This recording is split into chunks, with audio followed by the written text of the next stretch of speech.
Hey love, I'm your relationship coach, Janelle. Welcome to Ish I Saw on TikTok. Today, we're diving into dating without guidance, how black women were set up to fail in relationships. So many of us were raised in households where dating wasn't discussed, except to say, don't be fast or don't have sex. But that silence left many of us unprepared. Choosing wrong partners, confusing red flags for leadership, and repeating generational patterns we should have been taught to avoid. We're going to talk about what happens when parents don't teach us how to date, how religion and even competition between mothers and daughters plays a role, and what black women can do now to break the cycle. Drop your thoughts in the comments, hit that subscribe button, and join my exclusive coffee community for coaching prompts and interactive activities that'll help you date smarter, set higher standards, and heal generational gaps. So when I say that black women are not taught how to date, a lot of times when I ask women about dating or stuff or what they learned about it, how they learned about it, parents oftentimes are like, well, my kid is not dating. I talk to a mother and she'll say, my daughter is a virgin, and then her daughter come up pregnant. A lot of times parents are just telling their kids, don't have sex, or don't be fast, or da-da-da, and that's the extent of their dating advice. But that doesn't tell you what to look for. It doesn't tell you how to find a partner. What is the rubric that you're using for who you're choosing? For example, if you're saying you want a leader, you're looking for a man to lead your home in the biblical sense. Because we get so much of this from religion and we don't understand how misogynistic and patriarchal Christianity. You want a leader. So a woman will tell me I'm looking for a strong man, a leader, a da-da-da-da. And then she'll say, he asked me on a date Tuesday. Here come Friday. He ain't said nothing else about it. So I reminded him. Then I called him in that day and said, are we going to still go? And da-da-da-da. How is that a leader? You're calling him and reminding him that he's supposed to be taking you on a date. He's not pursuing you. He's not taking leadership in the courting process, but you're thinking somehow he's going to magically be the head of your home somehow. Like, how do y'all think 1 + 1 don't equal 10? If you're looking for that, that means anytime when you see evidence that the person who you're talking to is not that, you got to be willing to get up from the table. So what should you be looking for? What is the rubric? One, I feel like everybody needs to take some psychology classes to basically understand human behavior and how the mind works. Like, we be falling for the okie doke so much because we don't understand when we're being gaslit. We don't understand narcissistic behavior. We don't understand trauma bonding. We don't understand basic principles. Either go to therapy or take some psychology classes, but have some understanding. Secondly, know who you are. You need to work on yourself, your self-image, your confidence, so you can know what you're looking for and what you require from a partner. Have some requirements. Just because he's a man, just because he liked you, that's not requirements. Have some stuff about how you want your life to go, what kind of lifestyle you want to live. If you want to be taking 2 or 3 vacations a year and he's just happy working his little factory job and chilling at home, then maybe that's not the person for you, because you're setting yourself up because y'all want different things out of life. Figure out who you are and what you want and look for a partner that matches it. Because women will legitimately be like, I'm looking for a provider who's honest and loyal, and choose a jobless liar who had a baby on him. You said you... Next, choose a partner that likes you. The man needs to like you more than you like him. Women often go for the popular guy, or the guy that gives them the butterflies, the guy that turns their crank. A lot of times that's not the guy for you because you like him more than he likes you. He got a lot of options. He's not going to value you in the way that you need. I'm not saying you should be grossed out by him or just take anything, but I'm saying he needs to like you more because women are socialized more to compromise and have empathy and compassion. Men are socialized to be self-focused and gratification driven. So the only way that works in a good relationship is he likes you more, so he's willing to do what it takes in order to maintain the relationship and keep you. If you are sitting up here chasing him, or you're paying for him, or you're taking care of him, then most likely it's because you chose the man that gave you the butterflies and decided you were going to compromise yourself, compromise everything about you, let him live a double life, a separate life, let him compartmentalize you and the children to this little box in the corner so that you can just have a piece of him. So basically, you're his house manager and his second mother, and he lives his own separate life outside of you, outside of the house. Have some standards, figure out what you want, choose a man that likes you. You're marrying his character. Look at his character, not his words. People will gaslight you to get what they want from you, so you cannot listen to words. Words are just that, words.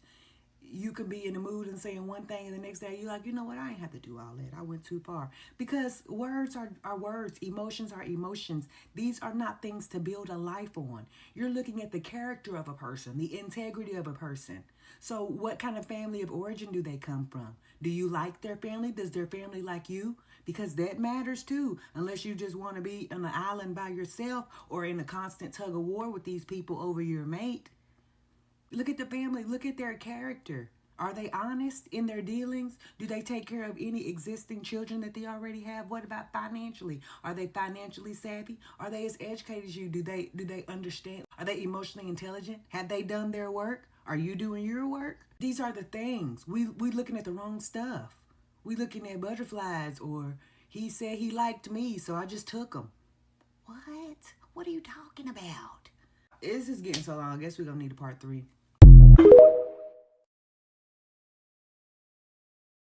And we're going to take it a step further because this topic is multi-layered. And a lot of women left the comment that their mothers did not teach them how to date because they were jealous or in secret competition with their daughters. Let me cook for a second. A lot of mothers intentionally withheld support and information specifically around dating. And they did this by lack of guidance. So refusing to share valuable lessons, refusing to share valuable information that could have helped their daughters in this space. Actively discouraging or undermining your daughter in the dating space because eventually she's going to have to date is sabotage. For some reason in the Black community, a lot of parents feel because they struggle and they suffer that their children have to struggle and have to suffer. A lot of Black mothers could have spared their Black daughters a lot of heartache, a lot of disdain, a lot of pain had they simply sat down and had these conversations. But they did not, because they knew that if they had these conversations with their daughters, that their daughter would end up with, in most cases, a better man than they did. And that's where the jealousy, envy, and competition comes into play. Because how dare she get to have a better man than I did? How dare she get to have better dating experiences than I did? How dare she gets to find this great man that could make her life a lot better than mine? How dare she not have to struggle like I did? Part 2 on Black mothers not teaching their Black daughters how to properly date. And the comments that I'm going to make are probably going to shake the table just a little bit. Because as a Black community, we rely heavily on religion and we rely heavily on God. Now, know and understand, I have an amazing relationship with God. However, I think one of the issues why Black mothers don't teach their Black daughters how to properly date is because they rely on religion, specifically Christianity, to do it for them. And I think that Black mothers use religion as a surrogate for parenting. So instead of using it as a supplement and as a guide, they totally rely on it to take the place of actually parenting in real time. Religion can also make Black mothers heavily male-centered. So their focus shifts from being, first of all, a woman, second of all, a mother.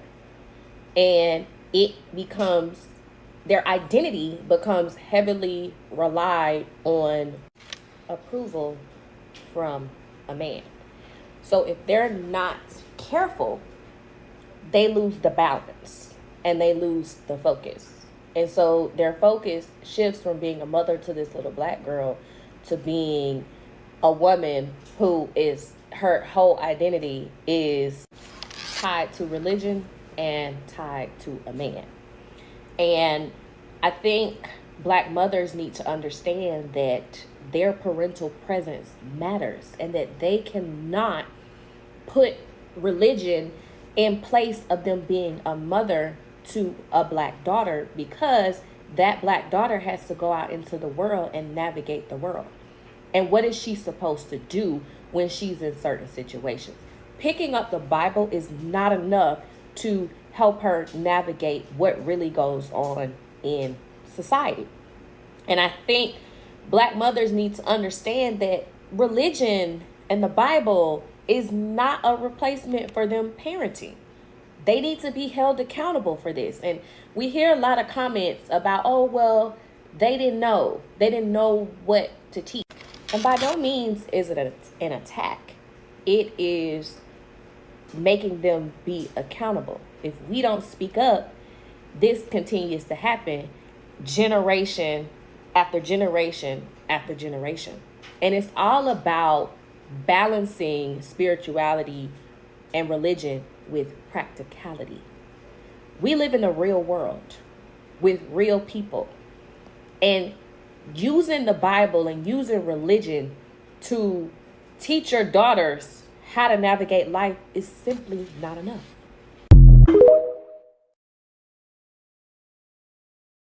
I don't know about how y'all feel, but this whole thing with Hallie and DDG breakup thing, this is just another way or reason to open up the discussion on why we see time after time again so many successful, beautiful, talented black women picked from the trash. Like, it needs to be studied. It needs to be studied. The amount of beautiful, talented, successful black women who end up with men who are literally trash. I just don't understand. What is the link? Why is it every time there's a beautiful, talented, successful black woman, intelligent, but when it comes to dating and picking a partner, they pick the most worthless, dumbest dude you could ever think possible to so-called be in relationship and procreate with. They be having the pick of the litter. It makes me so mad just thinking about it, because they be having the pick of the litter and they choose the trash. Every time the trash wins. What is going through black women's minds? Please, I need to know, because there's nothing holding y'all back. Y'all be at the height of y'all careers, body nice, money in your pocket, everything right. And y'all go, you know what I need in my life? This trash ass dude right here. Why? Like, make better decisions. Like, black women can make all these decisions, be smart on all of this stuff. But when it comes to them partners, it's like they in third grade again. It's like they in first grade again. They don't know. And that's why you got people out here like Shira Seven, because y'all really don't know. Y'all really be picking bad out here. And y'all be having everything going. Now your image is tainted. Now you're ruined. Now you're a baby mama. Now you losing money. Now you caught up in something that you should have never been caught up in because of your poor decision. And it just makes me mad. Like, black women, y'all have to do better, please. Black girls have never been taught to date nobody in our generation. Millennials, Gen X's have been taught to date. I had a realization the other day that as young women, we knew that a guy liked us if he was mean, if he teased us.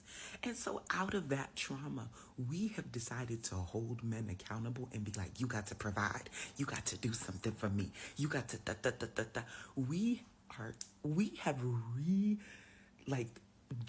re-Jimmy rigged the game to traumatize them out of our own trauma of knowing that a man is going to be, and specifically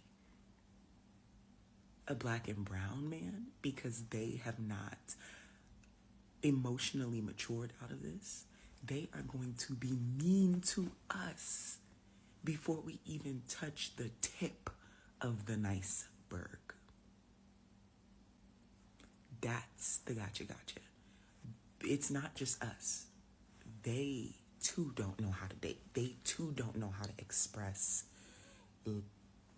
likeness. And then we think that we're going to wrangle them by telling them how to treat us. They don't even know how to treat them damn selves. I say this all the time, but if you had a black mama like I had a black mama, she probably didn't really teach you how to date. In the black household, in the black culture, your parents, well, I'm 32, that wasn't a thing. Like, we didn't really have those type of conversations, deep conversations of like, when you do get out there and you date, and this is what you should expect from a guy, and look for these type of things. In other cultures, they literally raise their daughters up to get a husband. Like, that is the goal. And I think in most black homes and most black moms or parents, they're really like, focus on your education, get a career. It's more like they're teaching you independence, not like, how can we get you a husband so that you don't have to, so that you could be taken care of. In the black family, it's like, you gonna get what you need so that you could take care of yourself, and then you could go out and find a husband. I don't know if there's a right or wrong way, but I do wish that I had a little bit more guidance, especially in my 20s, when it came to like dating and relationships. Okay, so part of this like turning 35 thing that I am coming to terms with is the fact that I was never taught how to date. Girls are always taught to desire marriage, and we are trained, conditioned, raised to be wives. And a lot of us, we end up in relationships and we do just that. But I came to the realization the other day that like, I truly don't know what it's like to be courted. I realize now I've never necessarily been courted. I've just attached to people. So you hang out with somebody long enough and it's just like, okay, well, you're cool. Yeah, you're cool too. And then boom, relationship. But I've never, at least up to this point, been in a situation where I can say, oh, me and this person showed a genuine interest. This person courted me. We were friends for this long. This person dated me for this long. These are the things that they did that made me realize that they were the one. I don't know what any of that is, like outside of other people's stories. I realized that a part of that for me also probably comes from the attachment issues that I had with my mother. And so it was kind of like, okay, so you like me, then I'll just kick it right here.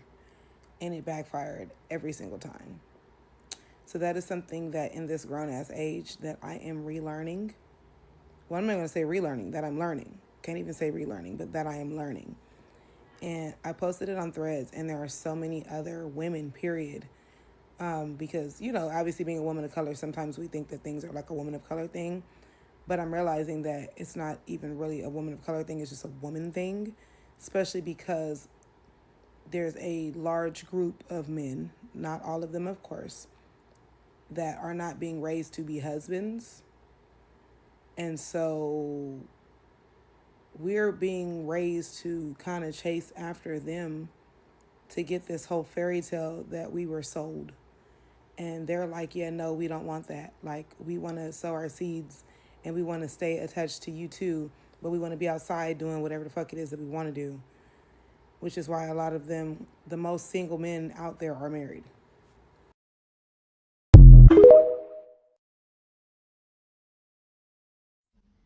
Girl, black parents need to let their black daughters date.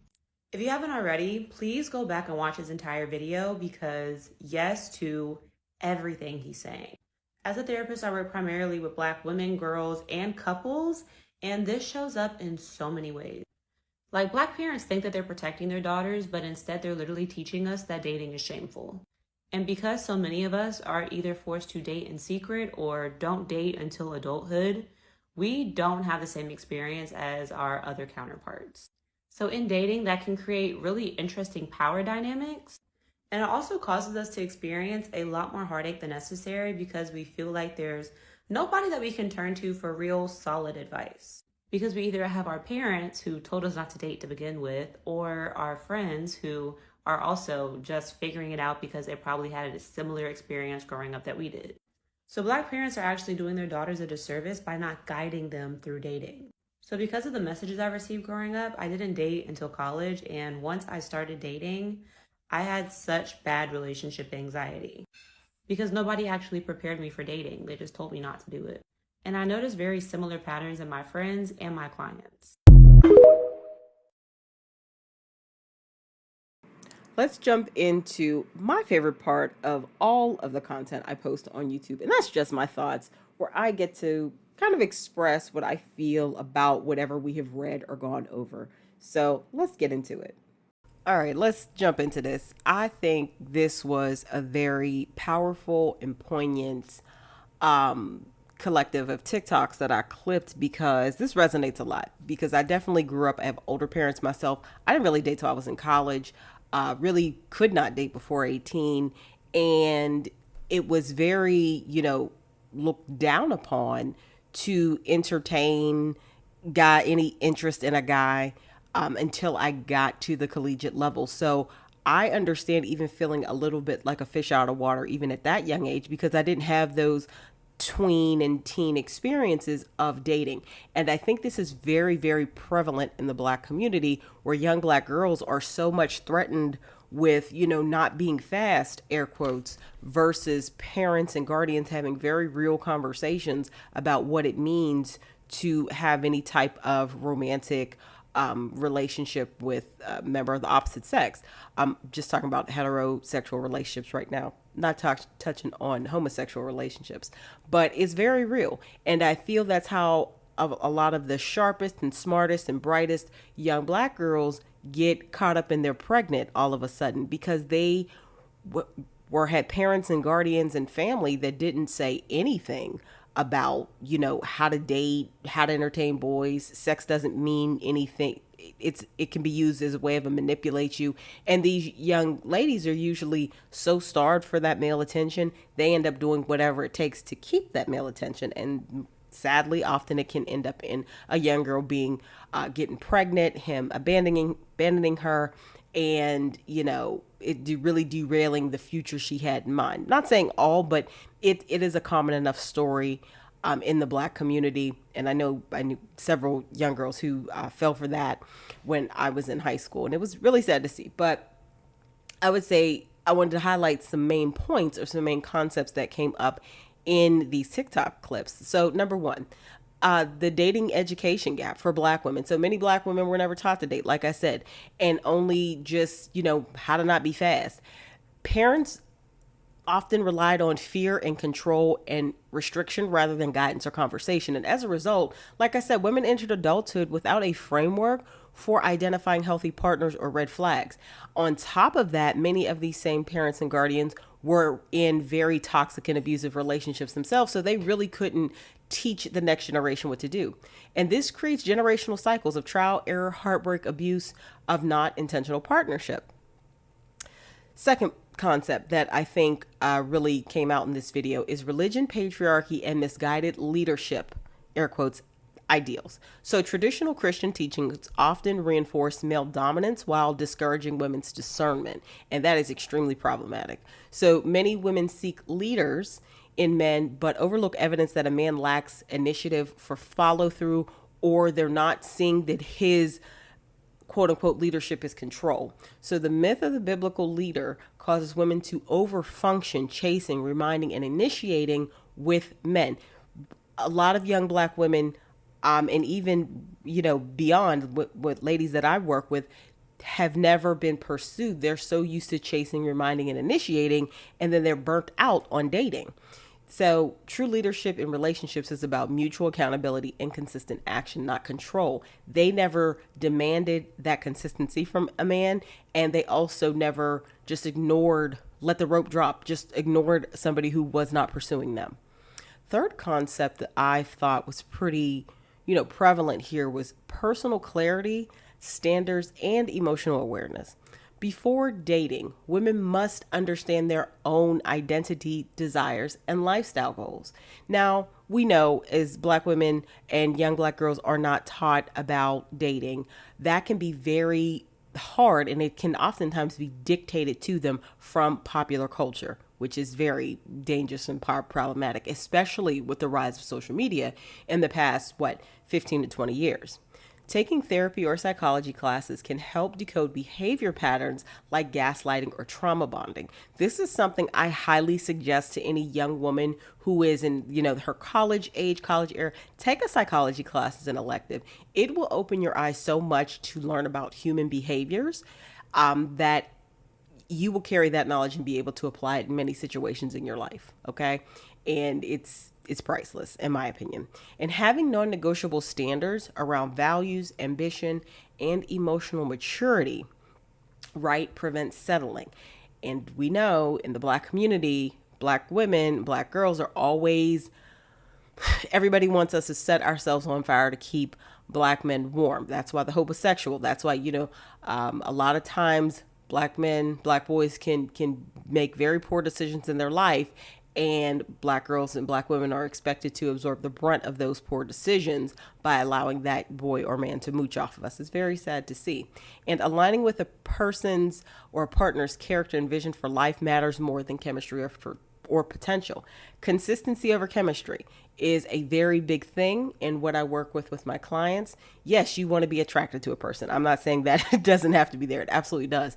But it doesn't have to be the rom-com level or steamy, novel that you're reading level. That's nice to have that chemistry, but you really want to see consistency. You really want to feel safe with someone's decision-making abilities, etc. Those are far more important. But these are things that aren't taught because Black women aren't taught to date when they are girls going into puberty, going into high school, etc., and becoming young women.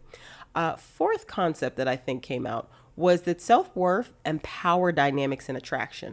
Choose a man who likes you more. That is something I've heard from every older woman in my church or family throughout my lives. And these ladies have been married a long time now. I have to say, not all long marriages are good marriages, but these women were onto something because women are socialized to give more, empathize more, and compromise more. So you need to compensate for that. Finding a man who likes you more, meaning he is going to pour in his portion on a consistent and probably over-deliver basis is very important. Chasing the popular or emotionally unavailable man reinforces imbalanced relationships.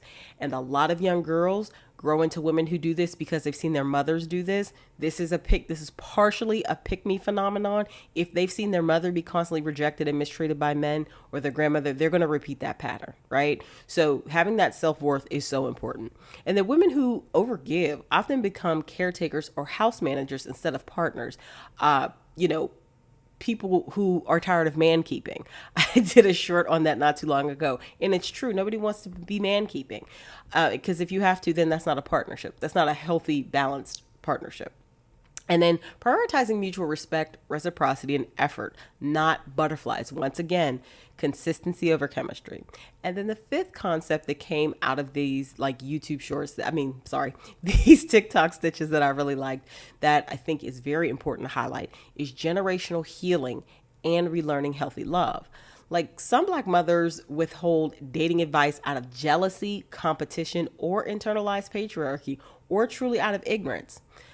Or they think if they don't talk about it, then their daughters will never become interested in boys, which is ridiculous. If she's heterosexual, she's eventually going to be curious about that connection. And religion was often used as a substitute for parenting. We've all seen it in our families if we didn't experience this ourselves. And then leaving daughters unequipped for real world relationships. Many women are now recognizing that dating anxiety, poor boundaries, and attachment wounds trace back to that very gap that was created by their mothers and the women in their lives who should have been helping them develop these things and learning what healthy love looks like. And then healing involves learning emotional intelligence, breaking trauma patterns, and teaching the next generation differently. So those are just my thoughts. Drop yours below on where you taught how to date and when did you kind of find your footing in dating, in relationships, etc. Thanks for tuning in to Ish I Saw on TikTok, Dating Without Guidance, how Black women were set up to fail in relationships. Don't forget to like, comment, share, and subscribe so you never miss an episode. And if you're ready to go deeper to heal those generational gaps, set higher standards, and start dating with clarity instead of confusion, join my exclusive coffee community. That's where I share thoughtful coaching prompts, interactive activities, and tools to help you unlearn unhealthy patterns and build the love life you deserve. If you'd like to work with me one-on-one, the links are right below. And don't forget to check out my podcast, The Successful Invisible, on Spotify and Apple Podcasts. Until next time, this is your relationship coach, Janelle, signing off, and as always, rooting for your healing and your love story.